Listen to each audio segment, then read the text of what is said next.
हम गणित की भी वीडियो डाल रहे हैं, साथ साथ गणित में टॉपिक जो कक्षा 12 तक तो उपयोगी है ही हैं। गणित के बेसिक्स कंसेप्ट जो कंपटीशनों के लिए भी काम आएंगे उनके ऊपर चर्चा करेंगे। हर क्लास में पहला टॉपिक होता है नंबर सिस्टम।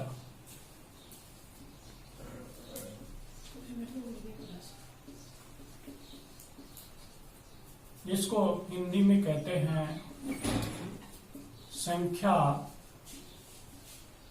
पद्धति। नंबर सिस्टम ये टॉपिक हम पढ़ेंगे तो हम छोटे छोटे वीडियो बनाएंगे जिससे कि बोर न हो, कि कभी थ्योरी कभी क्वेश्चन। इसके लिए सबसे पहले डिजिट या अंक ये होते हैं 0 से लेके 9 तक। 0 से लेके 9 तक ये डिजिट हैं। अब संख्या पद्धति दो प्रकार हैं इसके भी। संख्या पद्धति के दो प्रकार हैं। एक तो भारतीय पद्धति और एक अंतरराष्ट्रीय पद्धति।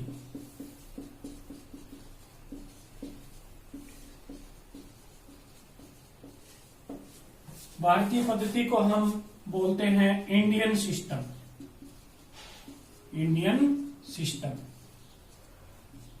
और ये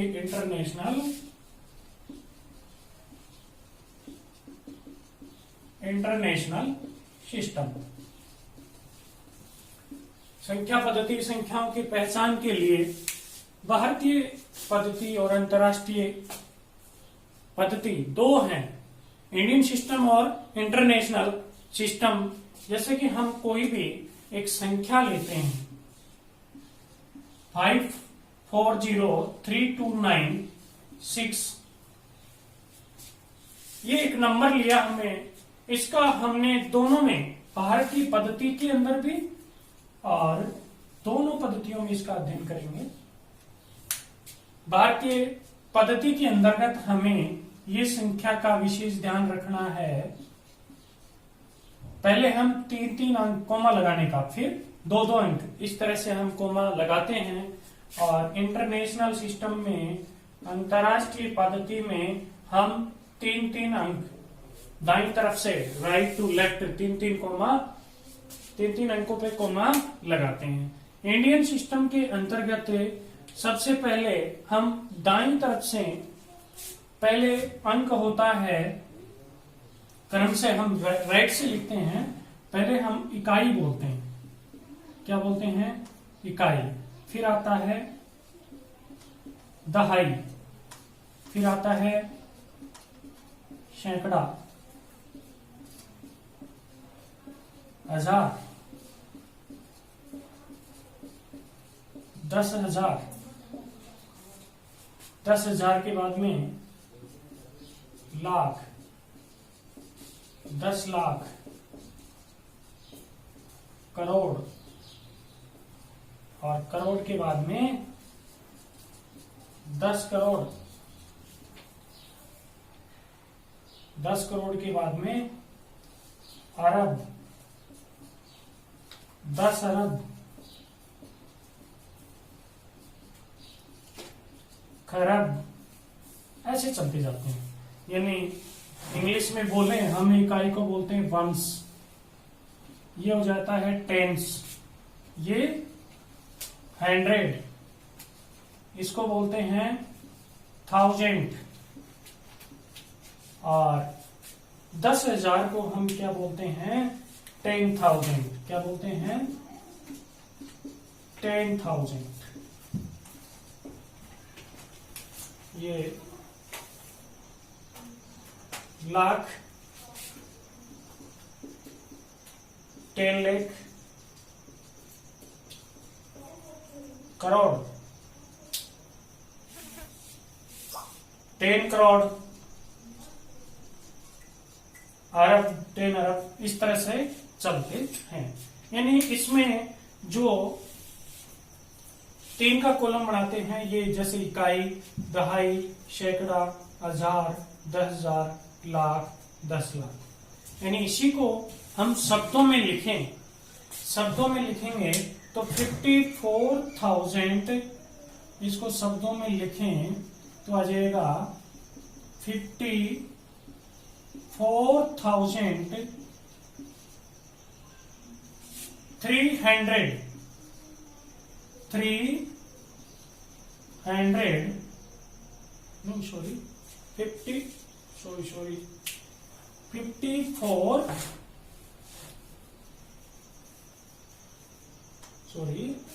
वंश, इकाई, दहाई, सैकड़ा, हजार, 10,000, लाख, 10 लाख, 54 लाख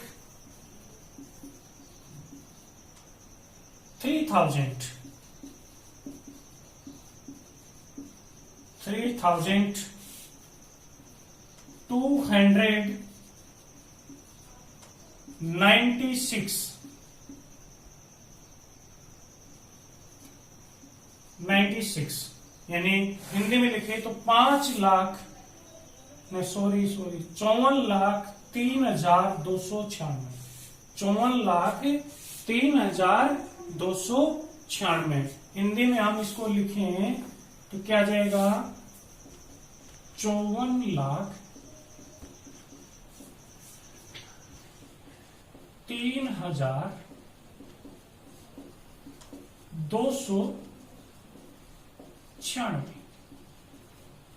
इस तरह से हम इसकी ये इंडियन सिस्टम, भारतीय पद्धति में सीखते हैं। अब इसी को हम इंटरनेशनल सिस्टम में, इसी नंबर को हम देखें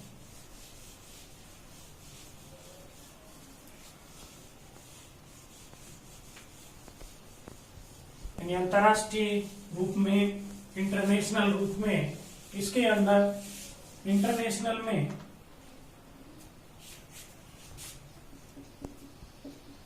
इंटरनेशनल सिस्टम, अंतरराष्ट्रीय पद्धति जो पूरे विश्व भर में चलती है, अंतरराष्ट्रीय पद्धति। अंतरराष्ट्रीय पद्धति में सबसे पहले वो ही राइट टू लेफ्ट काउंट करते हैं। सबसे पहले क्या आता है वंस, फिर क्या आता है टेंस, फिर हंड्रेड, फिर thousand, TH, ones, tens, hundred, thousand, 10,000, 10,000, फिर आता है 100,000, फिर मिलियन, 10 मिलियन, 100 मिलियन। ज्यादा हिंदी इंग्लिश में कंफ्यूज नहीं हो तो हम दोनों में चर्चा करेंगे। इकाई, दहाई, सैकड़ा, हजार, 10,000, 100,000, मिलियन, 10 मिलियन, 100 मिलियन। इस तरह से संख्या, हम इसमें संख्याओं में भी जो भी हम संख्या लिखेंगे,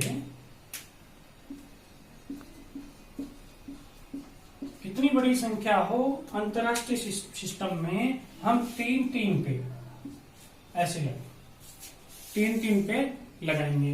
इसको शब्दों में लिखें इन वर्ड्स, यानी शब्दों में हम लिखें तो क्या लिखें, देखो काउंटिंग करो, वंस, टेंस, 100, 1000, 10,000 और 100,000 और ये मिलियन, 5 मिलियन, क्या आएगा 5 मिलियन, 5 मिलियन, और ये क्या आएगा 403,000, 403,000 3000 और ये आ जाएगा 697 697 इस तरह से हम इंटरनेशनल सिस्टम में भी लिख सकते हैं। अब हम संख्या पद्धति के बारे में विस्तार से बात करेंगे, कौन कौन से नंबर होते हैं।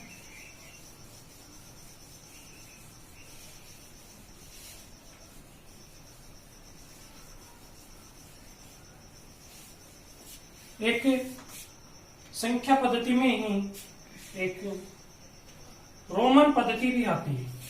कौन सी? रोमन पद्धति।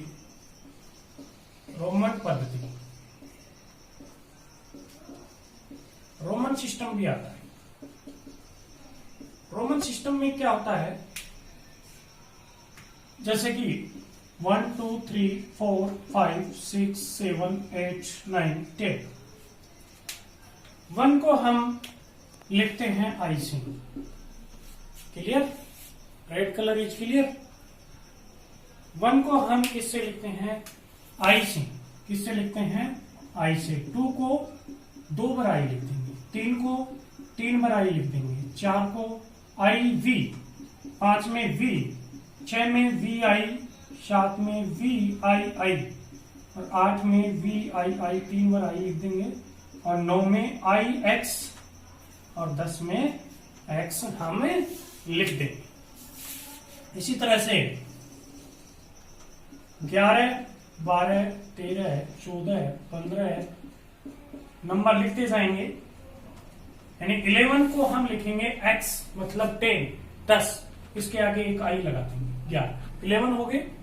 अब 12 है तो ये तो 10, 11 12, ये आगे 13, 14 के लिए 10 और 4 वाला, 15 के लिए 10 और 5, ये 10 और 6, 10 और 7, 10 और हम इसको 8 लिखेंगे, 10 और 9। अब ये आ जाएगा 2 बार 10। अब जैसे कि हम 30 लिखें, 40 लिखें, 50 लिखें, 60, 17, 20 की आप इसी तरह से लिख सकते हो। 100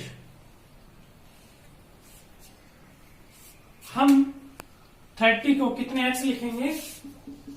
3x लिख देंगे। एल हम 50 को क्या लिखते हैं? एल, याद रखना 50 को क्या लिखते हैं? 50 को हम लिखते हैं एल। ये याद करना है। कौन कौन से ये याद करना है? 5 वाला ये याद करना है, आपको लर्न करना है। ये स्पेशल है, इनको ध्यान रखना है। अब 10 कम है, 50 से 10 कम, तो पहले का मतलब 10 कम हो जाते हैं। पहले का मतलब 10 कम। अब ये 10 ज्यादा है, इसमें 20 जाता है, 2 बार 20 जाता है, इसमें 30 जाता है, 3x आ गया। देखो एल सी, 100 को हम क्या कहते हैं? सी। 100 ये भी आपको स्पेसिफिक है कि 100 को क्या लिखते हैं?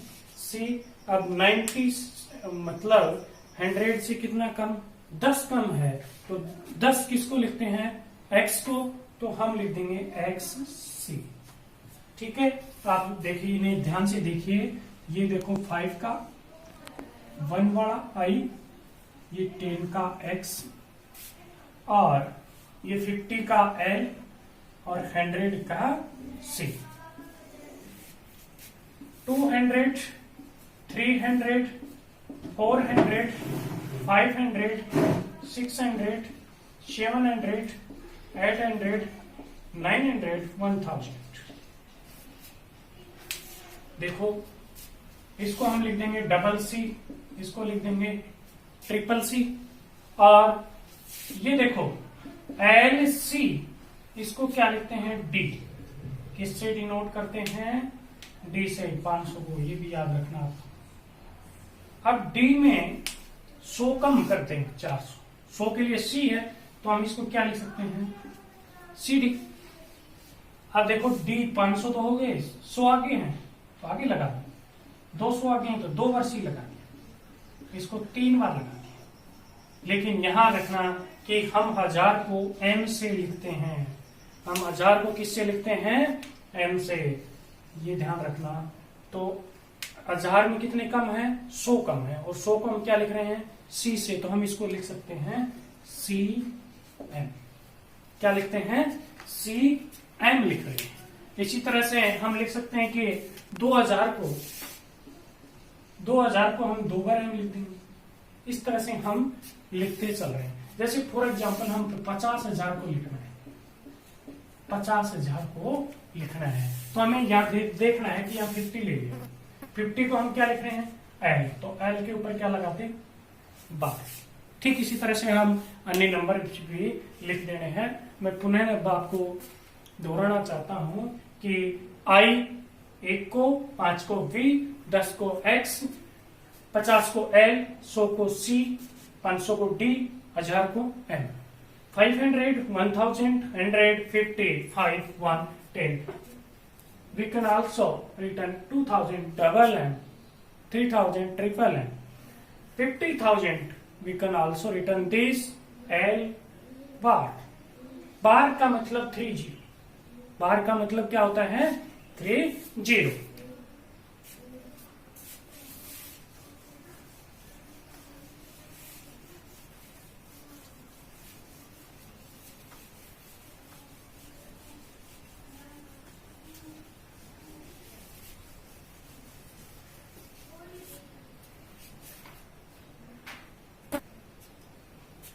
अब हम संख्याओं के बारे में पढ़ेंगे।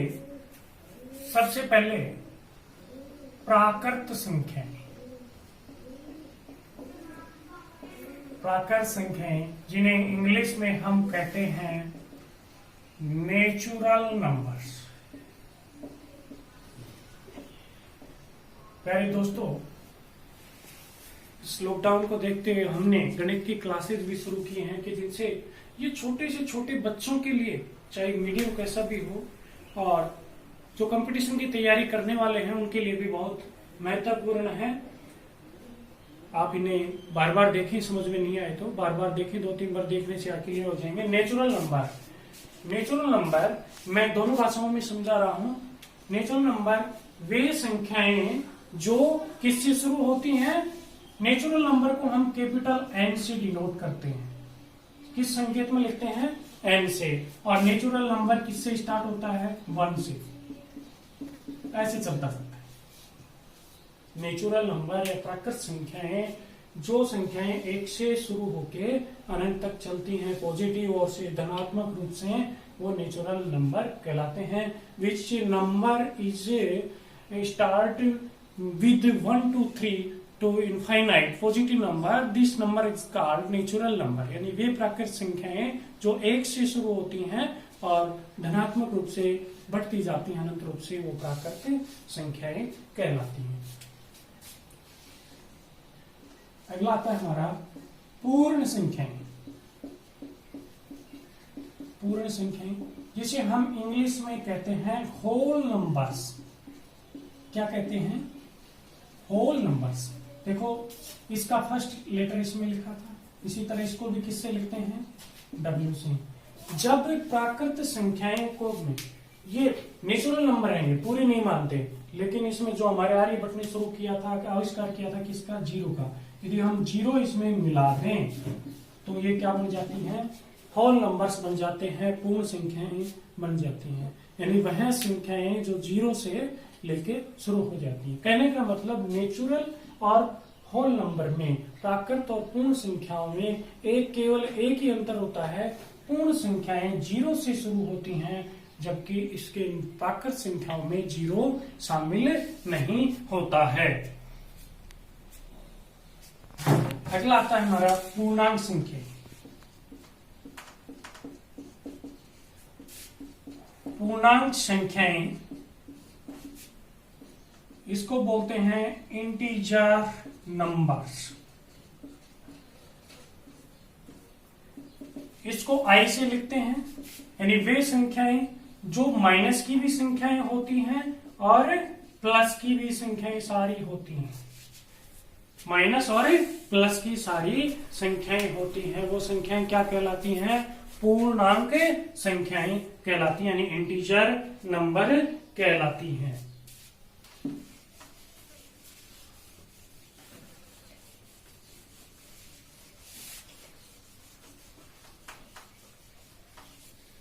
अब हमारा अगला है परिमेय संख्याएं। परिमेय संख्याएं जिनको हम कहते हैं रेशनल नंबर्स। क्या कहते हैं? रेशनल नंबर, जिसको आर से भी डिनोट करते हैं। किससे डिनोट करते हैं? आर से। डिनोट का मतलब प्रदर्शित किससे करते हैं? आर से भी लिखा जाता है। इसके अंदर रेशनल नंबर वे संख्याएं होती हैं जो P अपॉन Q के रूप में लिखा जाए, Q का मान क्या नहीं हो बेटा? 0 नहीं हो। यानी वे which number is rational number, rational number is which denote numerator upon denominator, numerator upon denominator, यानी जो अंश बटे हर के रूप में लिखा जा सके, जो आज जिसका मान विद्यमान है, वे सारी संख्याएं परिमेय संख्याएं कहलाती हैं। जिस तरह से 2/3, 5, 3, 22/7, ये सारे रेशनल नंबर हैं, परिमेय संख्याएं हैं। मैं पूछना चाह रहा हूं कि क्या 0 भी एक रेशनल नंबर है?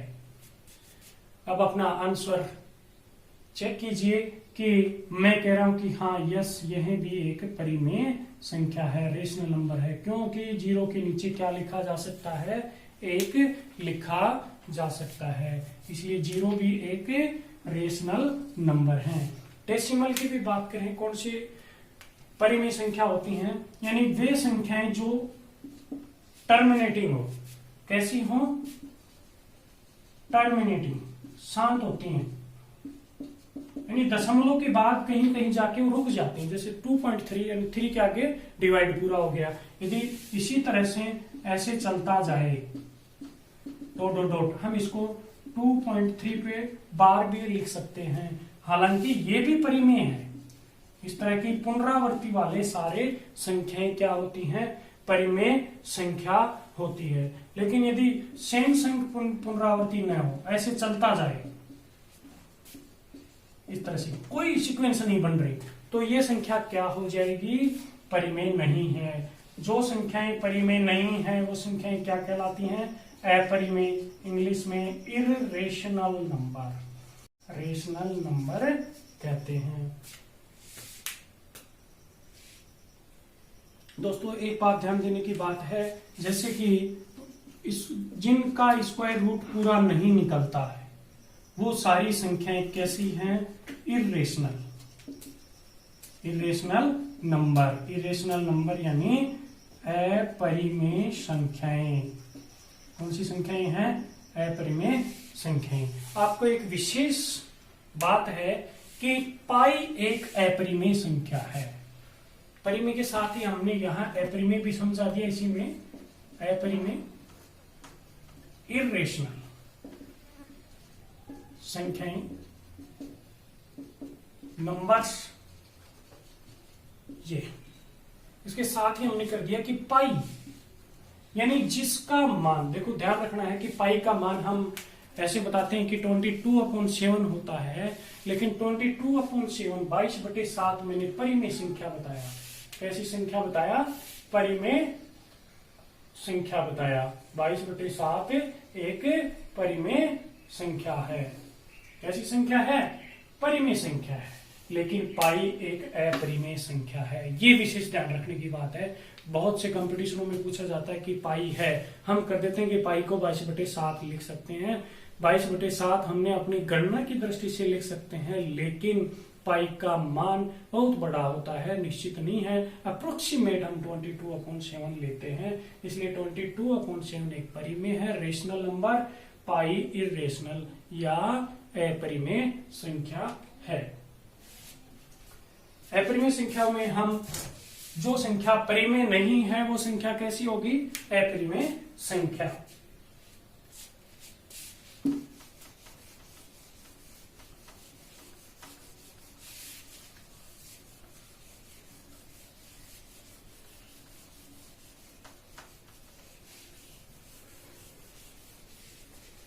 अब हम पढ़ेंगे वास्तविक संख्याएं।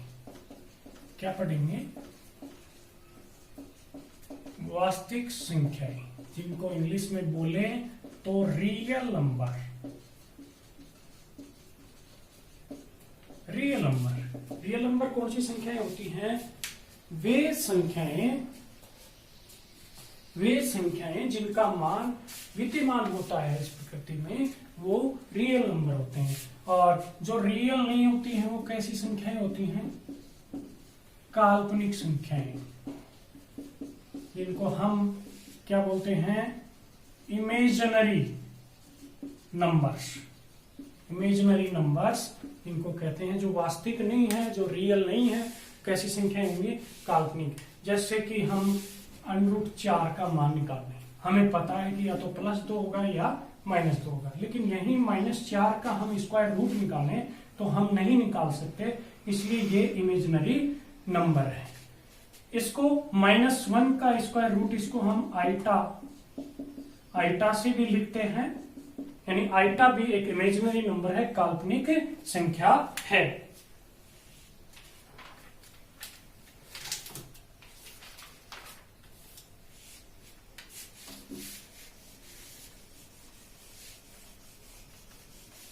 अब हम डिविजिबिलिटी रूल की चर्चा करेंगे। किसकी करेंगे? Divisibility rule.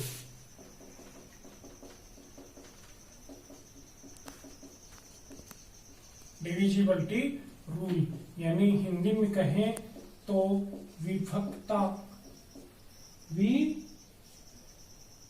विभक्ति कहते हैं, विभक्ति का नियम, विभक्ति के नियम।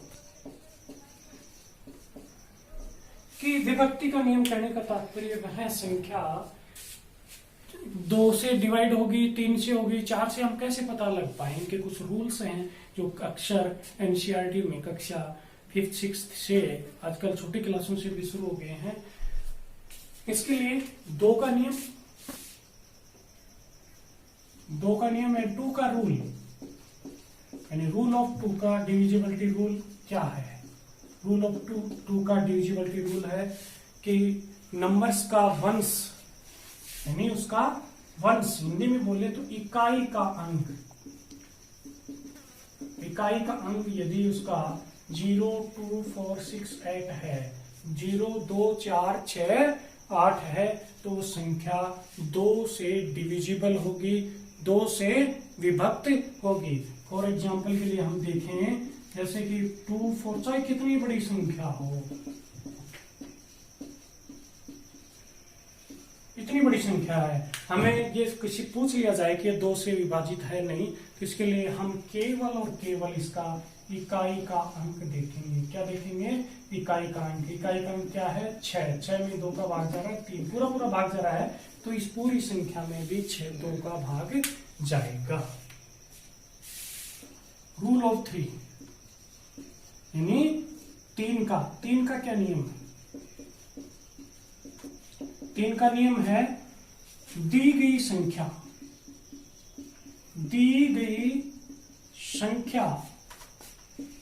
के अंकों का योग यदि 3 से विभाजित होता है तो वह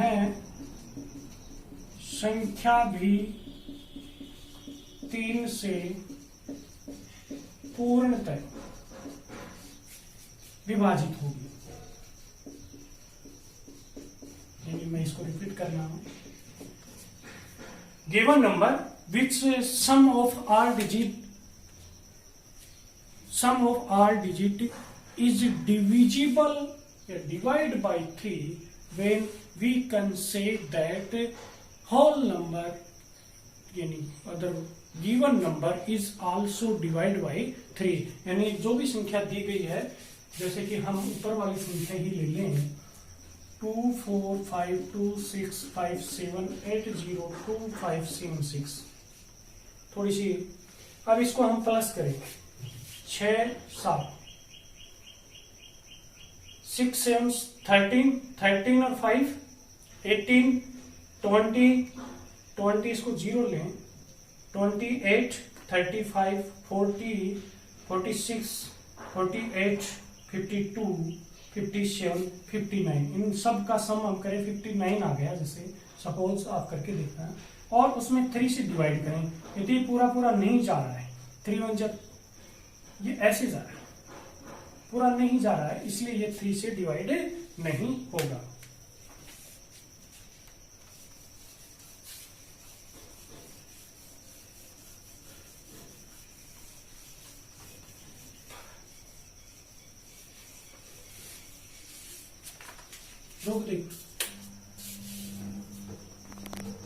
चार के विभक्ति का नियम यानी डिविजिबिलिटी रूल ऑफ 4 के हम पढ़ेंगे।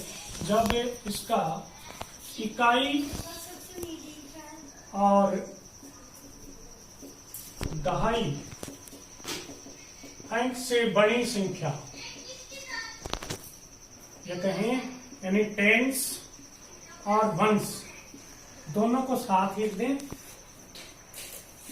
जैसे एग्जाम्पल लेके ज्यादा समझ में आएगा। जैसे ये तो इसके ये तो वंस और ये टेंस, इन दोनों को एक साथ ही ये संख्या क्या बनी 48 48। यदि इसके अंदर 4 का भाग पूरा पूरा जाता है तो इस पूरी संख्या में भी 4 का भाग जाएगा। कहने का तात्पर्य है कि इसके वंस और टेंस से मिलाकर जो नंबर्स बनता है वो 4 से डिवाइड हो जाए कंप्लीटली, तो ये पूरी नंबर भी कंप्लीट नंबर भी 4 से डिवाइड होगी। अब रूल ऑफ 5 का डिविजिबिलिटी रूल पढ़ रहे हैं, यानी किसी भी नंबर में जिसका वंस यानी इकाई अंक क्या हो 0 या 5 है, तो वो संख्या किससे डिवाइड होगी 5 से डिवाइड होगी। किससे होगी 5 से। जैसे 2 3 5 0 ये वंस है, ये 0 या 5 है, तो ये किससे डिवाइड होगी 5 से डिवाइड होगी। रूल ऑफ 6 का क्या रूल है, जो 2 और 3 यानी दोनों से डिवाइड हो, कोई भी नंबर जिसमें 2 का भी जाए 3 का भी जाए, 2 और 3 दोनों का एक साथ जाए, तो वह संख्या 6 से भी डिवाइड होगी। एक नया रूल जो मैं आपको बताना जा रहा हूं वह है डिविजिबिलिटी रूल ऑफ 7 के रूल में इतनी आसानी नहीं है, लेकिन फिर भी एक छोटा सा रूल है। 7 का विभाजकता का नियम यानी डिविजिबिलिटी रूल ऑफ 7 का डिविजिबिलिटी रूल क्या है, जैसे कि मैंने एक संख्या ले ली 7 8 2, इसमें 7 का डिवाइड जाता है कि नहीं, हम उसका वंश लेंगे। क्या लेंगे वंश, इसका वंश क्या है 2, और जितनी जो संख्या बच गई उसको एक साथ हमने पीछे ली। अब इसको जो भी वंश है इकाई अंक है उसको हम तो 2 से ही गुना करेंगे, मल्टीप्लाई करेंगे, यानी 78 - 4 यानी 74। अब 74 में हम किसका डिवाइड करेंगे 7 का, जो पूरा नहीं जा रहा है, इसलिए ये नंबर भी 7 से डिवाइड नहीं होगा, यानी 7 से पूरा पूरा भाग जब ही जाएगा जब इसमें जाएगा। अब हम डिविजिबिलिटी किसका 8 का पढ़ेंगे। 8 का नियम क्या है, कोई भी नंबर है कितना ही बड़ा हो, कितना ही बड़ा नंबर हो, उसके हम ये जैसे नंबर है तो इसके 3 लेंगे। 2 में हमने वंस लिया था, 1 अंक लिया था, इकाई अंक। 4 में हमने 2 डिजिट लिए थे और 8 में हम 3 ले लेंगे, 244। इसके अंदर हम किसका डिवाइड करेंगे? 8 का। ये भी नहीं गया तो ये नंबर भी नहीं जाएगा। सेम रूल है। रूल नंबर 9,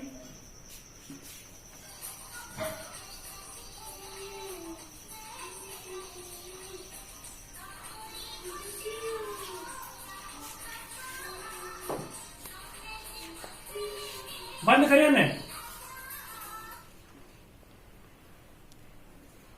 रूल ऑफ 9 का रूल क्या है? जो रूल 3 का है सेम वो ही रूल है, यानी sum of all digit is divided by 9। कहें कि कितनी बड़ी संख्या हो, जैसे ये संख्या है और इनको हम प्लस करें, 9 7 16 5 21 तो 23 30 आए, यानी इनका सम करें और सम किससे डिवाइड जाए? 9 से पूरा जाए तो ये नंबर डिवाइड होगा, अदरवाइज नहीं होगा। ये रूल 3 का है, लेकिन उसमें यहां 9 की जगह हम किससे डिवाइड करेंगे? 3 से। रूल ऑफ 10 का रूल क्या है? किसी भी नंबर का वंश यानी इकाई अंक क्या होना चाहिए? 0। किसी भी नंबर का इकाई अंक यदि 0 है तो संख्या में 10 का भाग जाएगा, यानी वो नंबर 10 से डिवाइड होगी।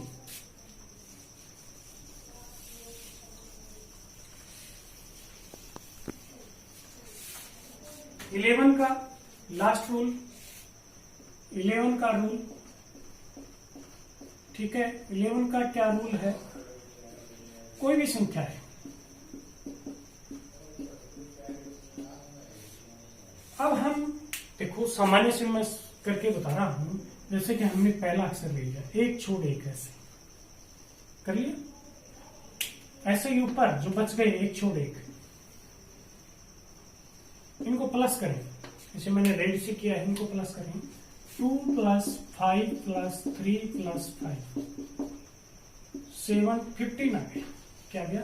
15। ऊपर वाले ब्लैक वालों के हम प्लस करें, क्या गए ये? 3 + 4 + 2 + 7 9 16 आ गए। इन दोनों का डिफरेंस क्या गया? 1। माइनस प्लस साइन से कोई फर्क नहीं पड़ता, या तो उनका डिफरेंस 0 हो या वो 11 से डिवाइड हो। 11 से क्या हो? डिवाइड या विभक्त हो। कहने का मतलब सम स्थान पर आने वाले अंकों का योग विषम स्थान पे आने वाले अंकों के योग का अंतर बराबर हो, अंतर 0 हो या अंतर 11 से विभाजित है तो ही 11 से विभक्त होगा। यानी the digit of even, the sum of digit place, even place